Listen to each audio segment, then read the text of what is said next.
जड़वा में ये राजा जड़ैया लागे, गरमिया में गरमिया लागे हो ए राजा। सावन भदौआ मच्छर काटेला, तीनों रे दुखावा अहवेला।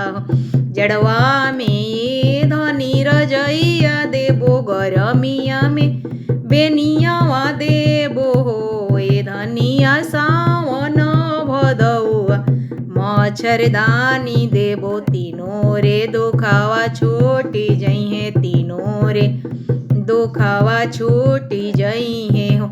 जड़वा में ये राजा रजैया फाटल, गरमिया में बेनियावा टूटल हो ए राजा। सावन भदौआ मच्छरदानी फाटल, तीनों रे दुखावा रही गइले, तीनों रे दुखावा रही गए।